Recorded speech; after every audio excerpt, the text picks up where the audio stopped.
កូនក្រៅស្បូនបកស្រាយដោយសាស្ត្រាចារ្យវេជ្ជបណ្ឌិតឌុបកុសលនិយមន័យកូនក្រៅស្បូនគឺជាការតាំងទីនិងការលូតលាស់របស់គាត់នៅខាងក្រៅស្បូនដូចជានៅដៃស្បូននៅលើកន្សោមកូននៅក្នុងប្រហោងពោះ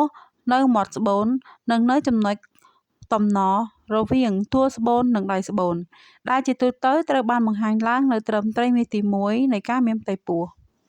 មូលហេតុនិងកត្តាជំរុញមូលហេតុចម្បងសំខាន់នៃការបង្កឲ្យមានកូនក្រៅស្បូនរួមមានជំងឺរលាកនៅតំបន់អាងត្រគាកភាគច្រើនបង្កដោយមេរោគ Chlamydia trachomatis ដែលជាពិសេសវាអាចបង្កការរលាកនៅមាត់ស្បូននិងដៃស្បូនស្ត្រីដែលធ្លាប់មានប្រវត្តិមានកូនក្រៅស្បូនម្ដងរួចមកហើយអត្រាប្រឈមជាមួយទៅនឹងការកើតជំងឺកូនក្រៅស្បូនជាលើកទី2អាចកើតមាននៅចន្លោះពី 10% ទៅ 15% ស្ត្រីដែលធ្លាប់វះកាត់លើដៃស្បូនពីមុនក្នុងនោះរួមមានការកាត់លើដៃស្បូនការតដៃស្បូនឡើងវិញបញ្ហាស្អិតលើកន្សោមពងនិងការចងដៃស្បូនជាដើមការប្រើថ្នាំជំនួយឲ្យមានកូនកើតមាននៅក្នុងករណីស្ត្រីពុំមានមេជីវិតនិងបានប្រើថ្នាំមួយប្រភេទដែលមានឈ្មោះថា Clomiphene citrate ដើម្បីជំរុញឲ្យមានការបញ្ចេញមេជីវិតញីជារៀងរាល់ខែករណីមួយទៀតគឺស្ត្រីដែលគ្មានលទ្ធភាពក្នុងការមានកូនជាលក្ខណៈធម្មជាតិនិងបានធ្វើការផ្សាំមេជីវិតនៅខាងក្រៅរួចដាក់បញ្ចូលទៅខាងក្នុងស្បូនដែលអាចហៅថាជាបច្ចេកទេសបង្កាត់កូនដែលភាសាអង់គ្លេសហៅថា in vitro fertility មូលហេតុនិងកត្តាជំរុញមួយទៀតគឺការប្រើថ្នាំពន្យារកំណើតជាទូទៅការប្រើថ្នាំពន្យារកំណើតច្រើនបណ្ដាលឲ្យដៃស្បូនធ្វើចលនាមិនបានត្រឹមត្រូវដែលធ្វើឲ្យគល់ដែលបង្កកំណើតនៅ1/3នៃដៃស្បូនធ្វើដំណើរមកក្នុងស្បូនយឺតនិងតាំងទីនៅខាងក្រៅស្បូនតែម្ដងមួយទៀតគឺស្ត្រីមានផ្ទៃពោះនៅអាយុច្រើនគឺពី35ឆ្នាំទៅ45ឆ្នាំដោយហេតុថាស្ត្រីវ័យកាន់តែចាស់កម្លាំងនៃចលនារបស់ដៃស្បូនមានការថយចុះនៅឥទ្ធិពលរបស់វាដែលជំរុញឲ្យដៃស្បូនដំណើរការខុសប្រក្រតីមូលហេតុមួយទៀតគឺស្ត្រីចូលចិត្តជក់បារីសារធាតុក្នុងបារីធ្វើឲ្យការបញ្ចេញមេជីវិតយឺតពេលហើយធ្វើឲ្យមានការខូចខាតទៅលើកម្លាំងដៃស្បូននិងធ្វើឲ្យប្រព័ន្ធភាពស៊ាំចុះខ្សោយដែលទាំងអស់នេះជាមូលហេតុបង្កឲ្យមានកូនក្រៅស្បូនចាមូលហេតុមួយទៀតនោះគឺ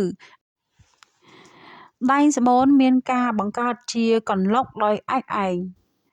ក្រោយពេលបង្កកំណើតគល់នឹងធ្វើដំណើរទៅតាមដៃស្បូនតែអាចត្រូវធ្លាក់ចូលទៅក្នុងកន្លុកនៃដៃស្បូននោះរួចក៏តាំងទីនៅទីនោះបង្កើតបានជាកូនក្រៅស្បូនរោគសញ្ញាសំខាន់នៃបញ្ហាកូនក្រៅស្បូនរួមមានអវត្តមាននៃការមករដូវការធ្លាក់ឈាមពីស្បូនតាមប្រហោងស្បូនឈឺត្រង់តំបន់អាងត្រគាកពោះឡើងរឹងពេលស្ទាបករណីមានធ្លាក់ឈាមនៅក្នុងប្រហោងពោះការធ្វើរោគវិនិច្ឆ័យក្នុងករណីអ្នកជំងឺជួបប្រទះនឹងសញ្ញាសង្ស័យខាងលើការធ្វើរោគវិនិច្ឆ័យផ្សេងនឹងត្រូវបានធ្វើឡើងដើម្បីបញ្ជាក់គឺពិនិត្យរោគសារធាតុ BHCG ដែលជាសារធាតុម្យ៉ាងបញ្ជាក់ថានៅក្នុងខ្លួនស្ត្រីមានផ្ទុកដោយគល់ការរោគ BHCG នេះអាចធ្វើតាមរយៈតេស្តទឹកនោមនិងតេស្តឈាមតេស្តអេកូសាសនឹងត្រូវធ្វើឡើងដើម្បីបញ្ជាក់លើលទ្ធផលនៃកូននៅខាងក្រៅស្បូនព្រមទាំងដឹងពីស្ថានភាពរបស់វាថាតើបែកឬមិនបែកការពិនិត្យនេះអាចឲ្យយើងបែងចែកជាពីរគឺទី1មិនឃើញវត្តមានកូនប៉ុន្តែឃើញមានវត្តមានឈាមដែលដក់នៅក្នុងពោះទី2ពេលខ្លះមើលទៅឃើញមានឈាមផងនិងឃើញមានវត្តមានកូននៅនឹងដៃស្បូនតែម្ដងការធ្វើរោគវិនិច្ឆ័យទាំងពីរខាងលើរួមជាមួយនឹងអវត្តមានឈាមរដូវអាចឲ្យសន្និដ្ឋានបានថាជាកូនក្រៅស្បូនការព្យាបាលស្ត្រីដែលមានបញ្ហាកូនក្រៅស្បូនត្រូវទទួលការព្យាបាលតាមវិធីសាស្ត្រពីរបែបយោងទៅតាមស្ថានភាពគឺការព្យាបាលដោយប្រើឱសថនិងតម្រូវឲ្យអ្នកជំងឺសម្រាកក្នុងមន្ទីរពេទ្យ វិធីសាស្ត្រនេះធ្វើឡើងនៅក្នុងលក្ខខណ្ឌដែលអ្នកជំងឺគឺមានទំហំកូនក្រៅស្បូនតូចជាង 3.5 សង់ទីម៉ែត្រ កូននៅដៃស្បូនមិនទាន់បែក គ្មានការធ្លាក់ឈាម គ្មានឈាមពេញពោះ គ្មានការធ្លាក់ចុះនៅសម្ពាធឈាមរបស់ម្ដាយ ករណីនេះគ្រូពេទ្យនឹងតម្រូវឲ្យអ្នកជំងឺប្រើប្រាស់ឱសថ Methotrexate ប្រភេទចាក់ គឺ1 មីលីក្រាមក្នុង1គីឡូក្រាម រួមជាមួយនឹងការតាមដានសារធាតុ BHCG ប្រសិនបើក្រោយរយៈពេល24ម៉ោងទៅ48ម៉ោងនៃការព្យាបាល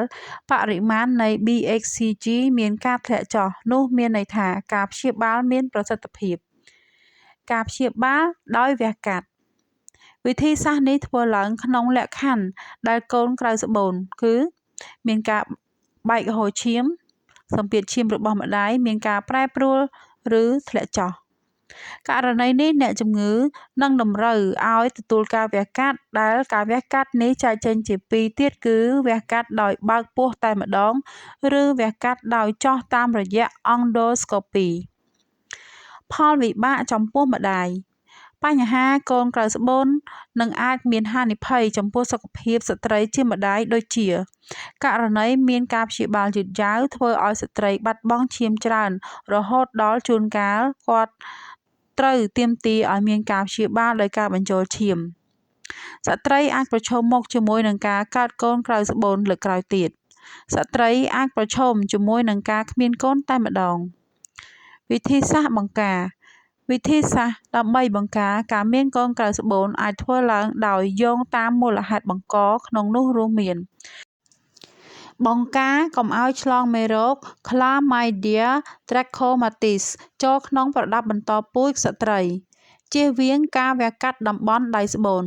ជៀសវាងប្រើថ្នាំជំរុញឲ្យមានកូនឬបច្ចេកទេសផ្សាំកូនក្រៅស្បូន ជៀសវាងការប្រើថ្នាំពន្យារកំណើត កុំឲ្យមានកូននៅវ័យចំណាស់ពេក